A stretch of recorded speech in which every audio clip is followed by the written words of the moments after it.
მსოფლიო კინოსამყარო პრესტიჟული პრემიის მოლოდინში ლოს-ანჯელესში ოსკარების ცერემონიისთვის ემზადებიან მთავარ ნომინაციაზე 10 ფილმია წარდგენილი, მათ შორის ჯეიმს კამერონის ავატარი და მისი მეუღლის კეტრინ ბიგელოუს ქარიშხლის მბრძანებელი.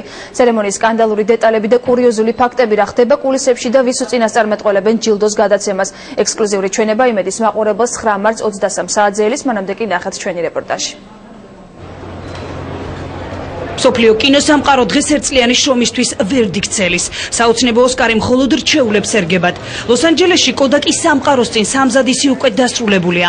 ამ ქალაქში გადაუღებლად წვიმს, თუმცა კინოსამყაროსთვის მნიშვნელოვანი ღონისძიების დამაბრკოლებელი ფაქტორი უამინდობა ვერ გახდება.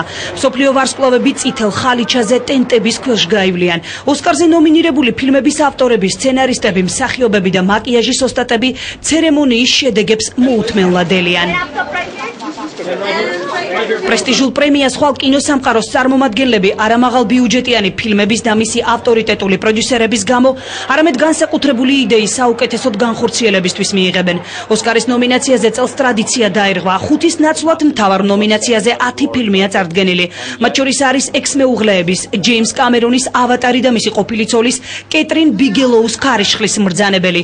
ექს-მეუღლეების შანსები ოსკარზე არათანაბარია, თუმცა კამერონი ყოფილ ცოლს წარმატებას მაინც გულით უსურვებს. ეს მაშინ, როცა კამერონის წინააღმდეგ კინოაკადემიკოსებმა მისი ყოფილი ცოლის შეთქმულება გაშიფრეს.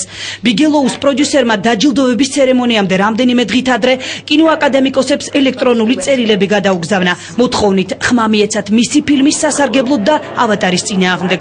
მომხდარი სკანდალით დასრულდა ქარიშხლის მბრძანებლის პროდიუსერი რობერტ კარწია დაჯილდოების ცერემონიის სტუმრებიდან ამოშალეს. ფიქრობ გამარჯვებული ავატარი იქნება. მე აკადემიის წევრი ვარ და არ შემიძლია იმის გამხლა თუ ვის მივეცი ხმა, მაგრამ დარწმუნებული ვარ რომ წელს ავატარის წელი იქნება. ეს საინტერესოა. ჩვენ უნდა შევახსენოთ საკუთარ თავს რომ ვზეიმობთ. ეს გამარჯვების დღესასწაულია და არა სხვისი მარცხის აღნიშვნა. ზოგადად კი ყველა ფილმი გამარჯვებულია. წვიმასთან ერთად ლოს-ანჯელესში ოსკარის დაჯილდოების ცერემონია სკანდალების ფონზე მზადდება. არანაკლებ საინტერესო და კურიოზულია კიდევ ერთი მსოფლიო ვარსკვლავის სანდრა ბალოკის შემთხვევაც.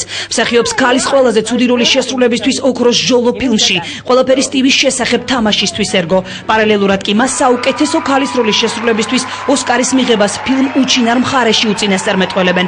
ოქროს ჟოლოს მფლობელი ბალოკი კარიერის დანგრევისთვის ოსკარის ორგანიზატორებს აქედანვე ემუქრება.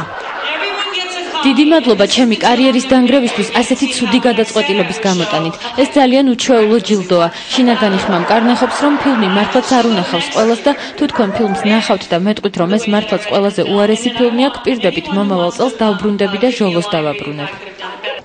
გამოუსწორდება თუ არა ხასიათი განაწყენებულ მსახიობს დღეს ღამით გაირკვევა. მანამდე კი წითელ ხალიჩაზე გერმანელ და ავსტრიელ კინოხელოვანებსაც ელიან, რომლებიც ასევე ნომინირებულები არიან ოსკარზე. ჯილდოს მიღების მოლოდინი აქვთ კრისტოფერ უოლსს, ელკერ სტომერს და რეჟისორ მაიკლ ჰანეკსაც. ბუკმეკერები ოსკარის ტოტალიზატორებში შემოსავალს ითვლიან. ჰოლივუდ ბულვარში კი დიდი სამზადისია. წლევანდელი ჯილდოს ფავორიტები ოსკარის მოლოდინში არიან. ნახოთ დადებული ფსონების რომელ ავტორებს გაუმართლებთ.